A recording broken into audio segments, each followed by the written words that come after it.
Shalom saudaraku yang dikasihi Tuhan, kita bertemu dan bersekutu kembali pada kesempatan ini.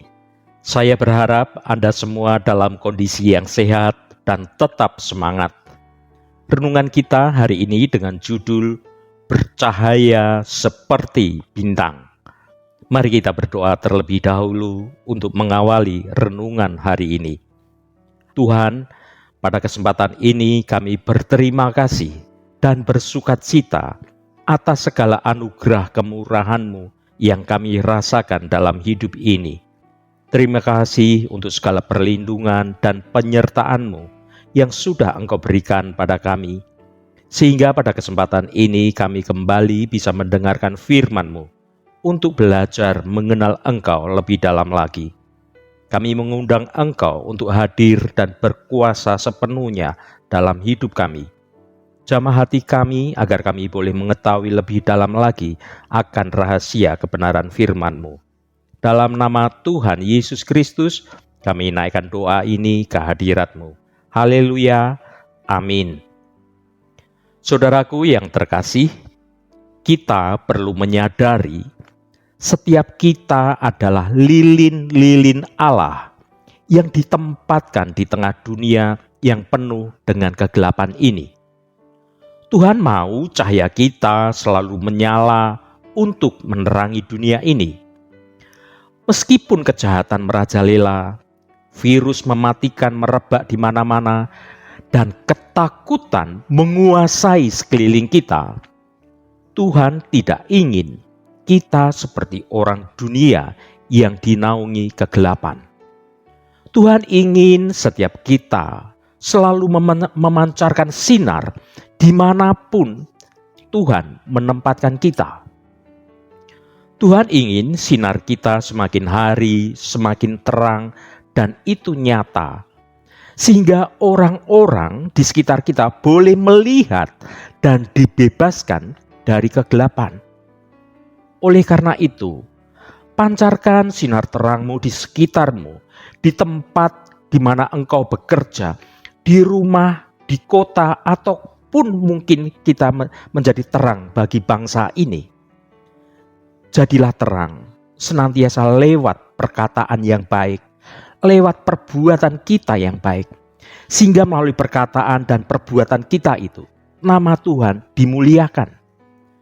Dengan demikian, kita akan berdampak, sehingga setiap mata di sekeliling kita diterangi oleh kemuliaan Tuhan dan mereka melihat Yesus dan menjadi hidup diselamatkan. Inilah mandat untuk membebaskan bangsa kita dari semua ikatan roh jahat yang menjadi tugas kita sebagai anak-anak Tuhan di mana kita ditempatkan. Ya saudaraku, setiap anak-anak Tuhan adalah cahaya yang menyinari dunia. Dan untuk hidup kita tetap bisa bersinar dalam Tuhan, maka keselamatan yang sudah kita terima ini harus senantiasa kita pelihara, kita rawat, dan kita kerjakan dengan sungguh-sungguh, supaya dari hidup kita memancarkan cahaya kasih yang menyinari dunia yang semakin menjadi gelap ini. Jika kita mengerjakan keselamatan yang sudah kita terima ini, maka iman kita akan terpelihara dengan baik. Bahkan kita semakin bertumbuh, semakin kuat, semakin berakar di dalam Tuhan. Hidup kita bercahaya di antara bintang-bintang. Mengapa kita harus senantiasa mengerjakan keselamatan yang sudah kita terima ini? Mari kita baca Filipi pasal 2 ayat 15. Supaya kamu tiada beraib dan tiada bernoda, sebagai anak-anak Allah yang tidak bercela di tengah-tengah angkatan yang bengkok hatinya dan yang sesat ini, sehingga kamu bercahaya di antara mereka seperti bintang-bintang di dunia. Saudaraku, Tuhan menghendaki hidup kita harus berbeda dengan kebanyakan orang di dunia. Hidup anak Tuhan harus tidak bercela. bahkan hidup yang bercahaya seperti bintang. Ada kejadian nyata yang bisa menjadi inspirasi tentang bagaimana hidup yang memancarkan terang Tuhan. Pada tahun 1972, ada seorang pengusaha Mesir bernama Farahat. Dia kehilangan jam tangan seharga 11.000 US dollar. Kira-kira kurang lebih 150 juta rupiah, saudara. Tanpa diduga, seorang pemulung dekil mengembalikan jam itu pada Farahat. Farahat bertanya, mengapa si pemulung tidak menyimpan atau menjualnya? Si pemulung ini menjawab, Kristus Tuhan saya meminta saya untuk selalu jujur. Jawaban si pemulung ini sangat mencengangkan Farahat. Kemudian kepada para jurnalis, Farahat berkata, saat itu saya belum mengenal Kristus. Tapi saya berkata kepada si pemulung bahwa saya melihat Kristus dalam hidupnya. Dan karena kesaksiannya ini, saya akan menyembah Kristus yang ia sembah. Saudaraku, ketika seseorang mengerjakan keselamatannya dengan hidup menurut kehendak Kristus, ia akan melakukan tindakan yang berbeda dari standar dunia. Bahkan apa yang dilakukan itu di atas rata-rata. Orang akan berkata, yang begini belum pernah kita jumpai. Kejujuran pemulung tadi telah bersinar di tengah gelapnya ketidakjujuran dan pementingan diri sendiri saat ini.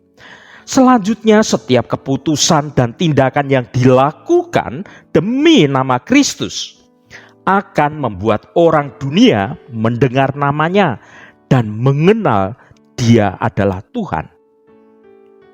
Saudaraku, Paulus berpesan kepada jemaat Filipi agar mengerjakan keselamatan mereka, baik ketika Paulus hadir maupun ketika Paulus tidak ada di sekitar mereka.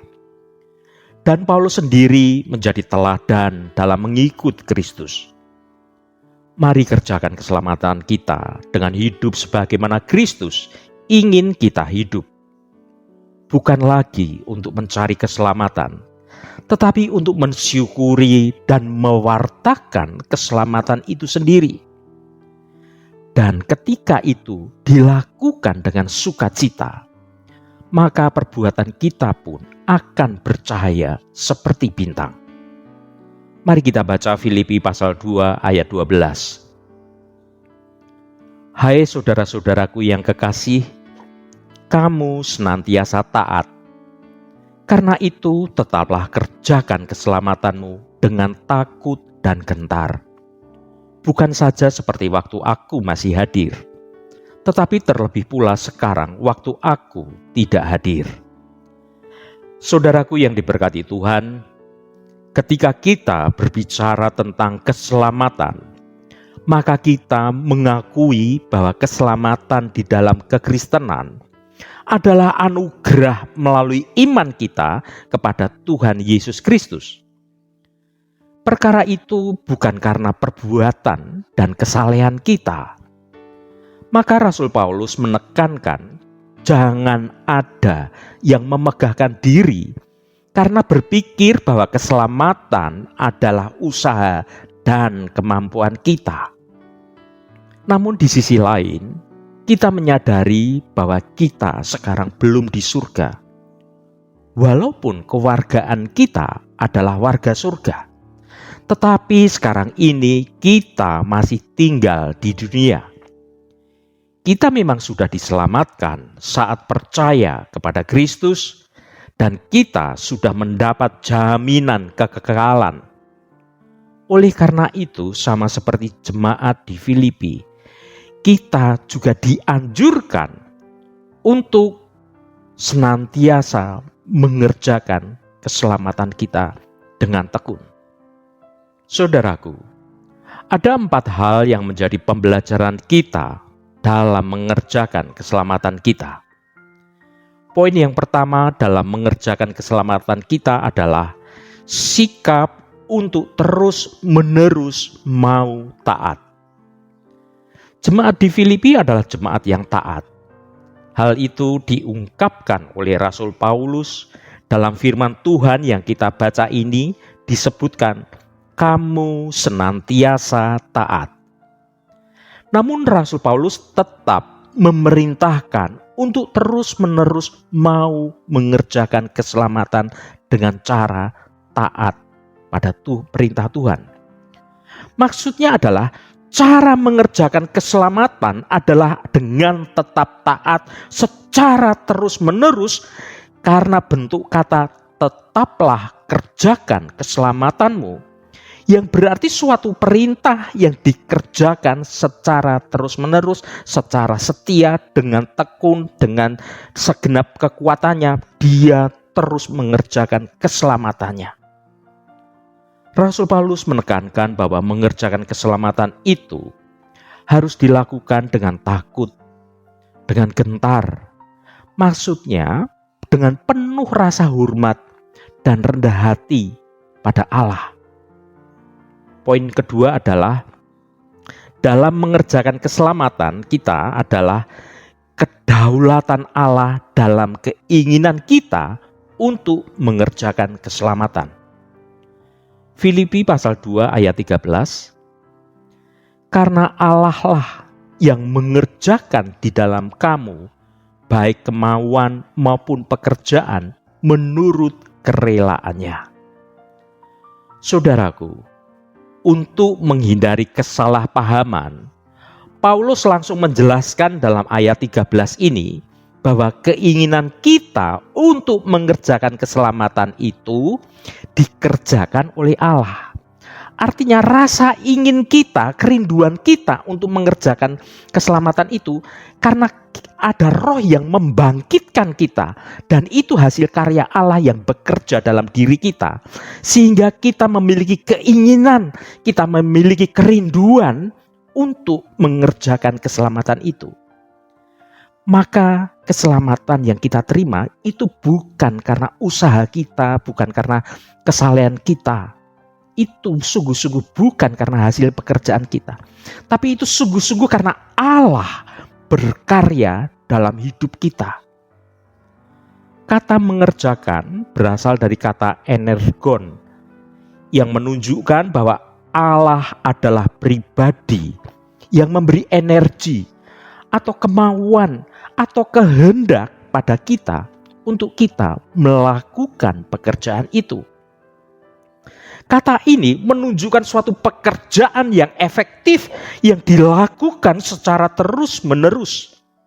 Maksudnya adalah ketika Allah memberikan keinginan untuk melakukan pekerjaan keselamatan itu, Allah melakukannya secara efektif, secara terus-menerus.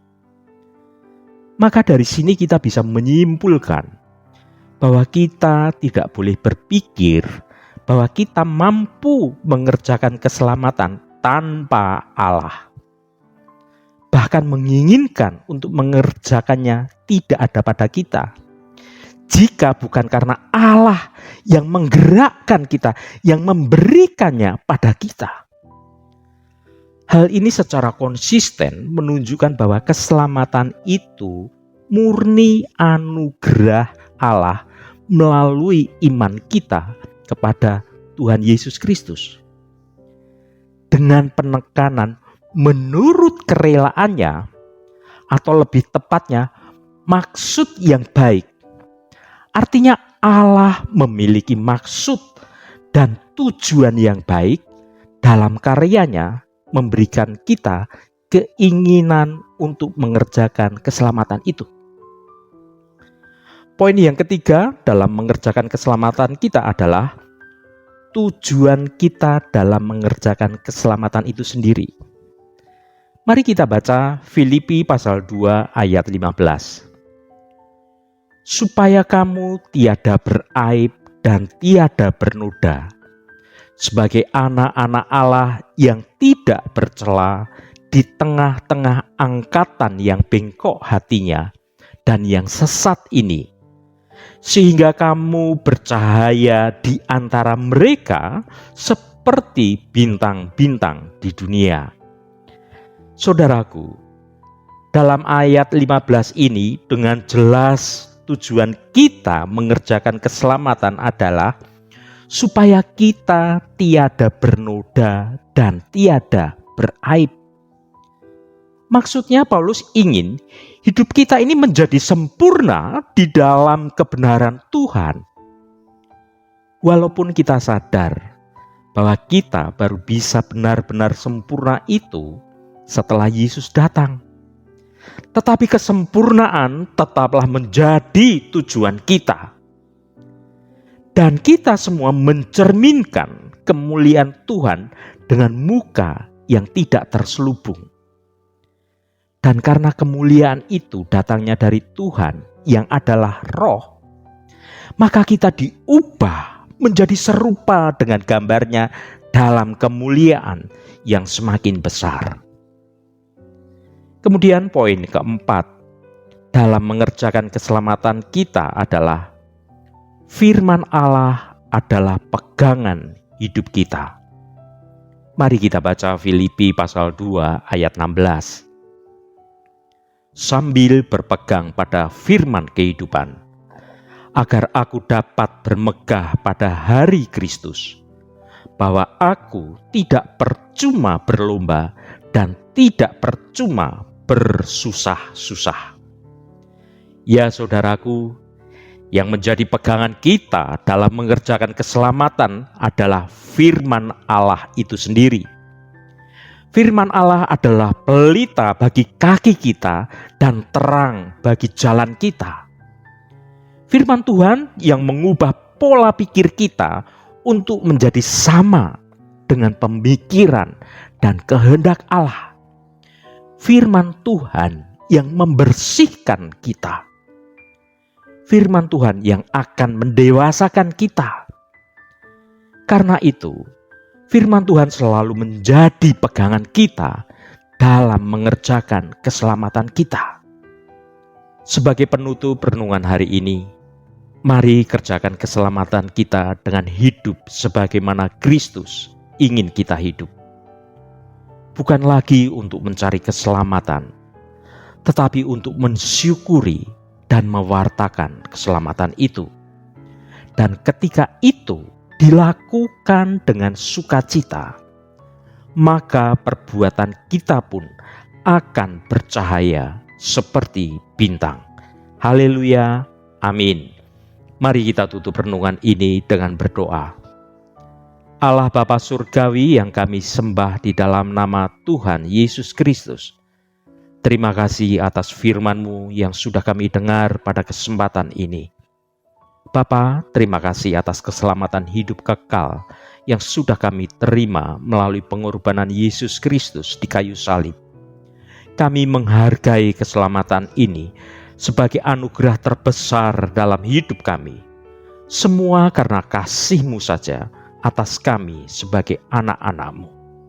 Kami akan terus menjaga dan terus mengerjakan keselamatan ini dengan senantiasa hidup seturut akan firman-Mu, menjaga hidup dalam kekudusan-Mu. Dan kami akan mengerjakan keselamatan ini dengan senantiasa bersukacita selalu. Biarlah hanya karena kasih Engkau saja ya Bapa, kami boleh memiliki kesempatan untuk bertobat, kembali pada jalan kebenaran-Mu, supaya rancangan Engkau yang baik boleh terjadi dalam hidup kami. Tuhan, secara khusus kami berdoa untuk saudara-saudara kami dimanapun berada, yang saat ini sedang menderita sakit atau sedang mengalami pergumulan dalam hidupnya. Bapa, untuk saudara-saudara kami yang sedang sakit, baik itu yang sedang istirahat di rumah, atau yang sedang menjalani perawatan di rumah sakit, kami mohon jamahan-Mu ya Bapa, agar kuasa penyembuhan boleh terjadi pada saudara-saudara kami yang sedang sakit.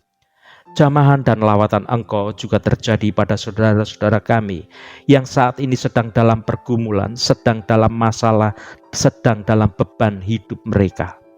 Engkau memberikan kekuatan yang baru, Engkau memberikan harapan yang baru, Engkau membukakan jalan keluar bagi mereka, agar hidup saudara-saudara kami boleh menikmati berkat-berkat anugerah kemurahan-Mu.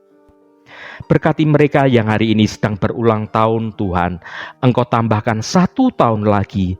Terima kasih buat anugerah-Mu, umur panjang di tangan kanan, dan kekayaan serta hormat di tangan kiri. Berkat Tuhan mengalir bagi setiap mereka yang hari ini berulang tahun. Terima kasih Bapa. Segala hormat, pujian, dan ucapan syukur hanya bagi nama-Mu yang kudus. Mari kita berdoa. Bapa kami. Bapa kami yang di surga, dikuduskanlah nama-Mu, datanglah kerajaan-Mu, jadilah kehendak-Mu di bumi seperti di surga. Berikanlah kami pada hari ini makanan kami yang secukupnya, dan ampunilah kami akan kesalahan kami, seperti kami juga mengampuni orang yang bersalah kepada kami. Dan janganlah membawa kami ke dalam pencobaan, tetapi lepaskanlah kami daripada yang jahat, karena Engkaulah yang empunya kerajaan dan kuasa dan kemuliaan sampai selama-lamanya. Amin. Saudaraku, bukalah hatimu dan tengadahkan tanganmu. Terimalah berkat Tuhan. Tuhan memberkati engkau dan melindungi engkau. Tuhan menyinari engkau dengan wajah-Nya dan memberikan kasih karunia. Tuhan menghadapkan wajah-Nya kepadamu dan memberikan damai sejahtera. Berkat anugerah dari Bapa Surgawi, cinta kasih karunia dari Tuhan Yesus Kristus, dalam persekutuan dan penghiburan Roh Kudus, menyertai kita semua sekarang ini dan sampai selama-lamanya. Dalam berkat Tuhan Yesus Kristus, haleluya, amin. Puji Tuhan, saudaraku semua. Saya percaya firman Tuhan hari ini sudah menjadi berkat yang akan menuntun hidup saudara, hidup saya, dan hidup kita semua. Roh Kudus senantiasa menolongmu, Roh Kudus senantiasa menuntun hidupmu dalam jalan kebenaran Tuhan. Haleluya. Jangan lupa bagikan renungan ini pada saudara, pada teman, dan pada sahabat Anda, agar mereka diberkati juga melalui renungan ini. Sampai bertemu kembali. Shalom. Tuhan memberkati.